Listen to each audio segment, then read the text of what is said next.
If I say this, people ain't gonna believe me, and I don't like that, you know. I don't know if I can give you one word. Go, give us what you're thinking. It is fight week, day one of media obligations. How has this camp been compared to others? I have to ask, and we'll go on to some better questions. It hasn't been no different. I mean, with obviously training with Ben, my camp has been different to other camps I had with trainers, but since I've been with Ben, it's the same routine. So there's a bit of a dream team behind Ben as well. There's a few coaches I hear about, people that analyse footage, etc. Can you talk about who else there is, like your team that you have got? You have obviously Ben, who is the main coach. Then you obviously got Lee Wiley, who does the analysis, and then you got Barry Smith, who kind of just, you know, he puts that body bags on, and everybody I can't lie, he does take some abuse. He's the man. Nah, you need water, or you need. Well, obviously, he's obviously a good coach himself, but he's the plus one.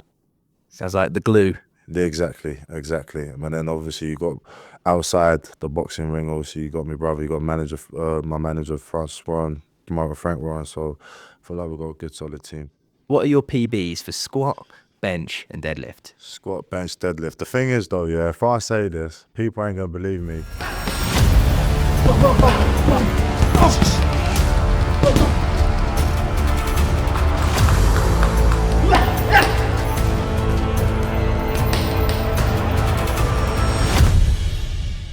got good technique as well.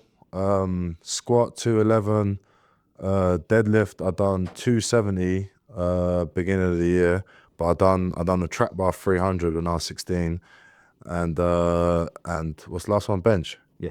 Bench I done 175.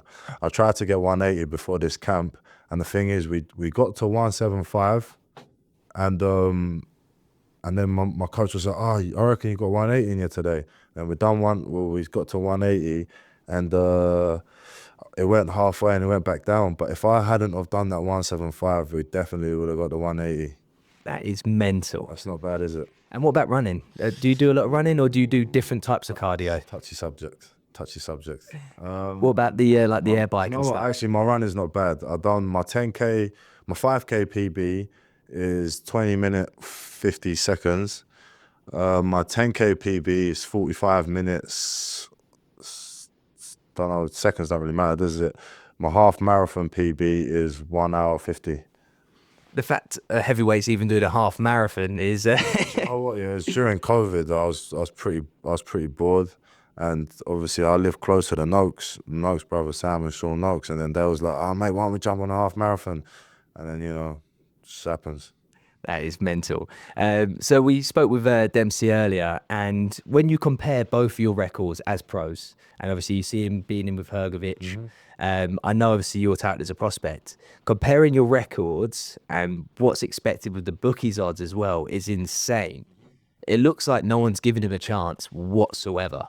And I don't like that, you know. I don't like that, only because it kind of downgrades my victory if I do win, when I win, sorry.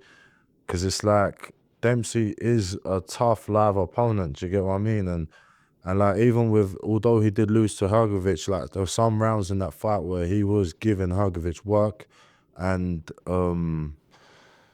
obviously when the fight did get stopped, like Dempsey wasn't out. Like he was like, you know. Yeah. But he wasn't out downright right off. He's tough, he's game. He's actually a little bit negative, so that means that it would automatically bring me some more rounds out of me. But I don't really know why people ain't giving Dempsey credit, because I certainly am, and I guess that just matters. That's all that matters, because I'm not overlooking him 100%. Would you rather have a solid hard test and prove that you can even go the distance with someone that tough and show you can box and not necessarily blow him out in a few rounds? Would you rather sort of see him be tough and take it, or if you get the knockout early, you'd take that? Listen, I don't want to be in the ring longer than I have to. I mean, obviously, if I can get him out earlier, then that would be the choice. But I guess no one really asked for a 12-round scrap today. With Dempsey, I'm obviously looking to bust him up and get rid of him maybe around 4, 5, 6. But then, yeah, again, we just don't know, because, I mean, it's not a game, is it? So lastly, I just want to touch on, you've sparred the best fighters in the world. You've even offered out fighters and they've turned you down. Like I remember you mentioned about Makhmedov before he lost. We spoke and you said you called him out for sparring and he didn't want any of it. Who's the hardest puncher? It's not that he didn't want any of it. He just went, "Why do you want to spar me?" I said, "Why not you?" Do you know what I mean? What are you playing at? Who's the hardest punch you've been in with, and who's the best technician? Hardest puncher. I'm gonna give you 3 names because I feel like there's Alois Jr. There's a guy called, although he's technically not the best, he does punch plentiful. Matty Harris and Anthony Joshua. And then who's the most technical? Alois Jr. is very technical. Tyson Fury, yeah. I don't know why that took me so long to think about that. Yeah, them two, Alois and Tyson. Lastly, Fury Usyk. Is this a one-worded answer thing? I don't know if I can give you a one-worded answer. Go, give us what you're thinking. Tyson. I think Tyson could do it. Knockout? Points. Nice one. Well, Moses, wish you all the best, mate. Thank you. Very much. Thank you.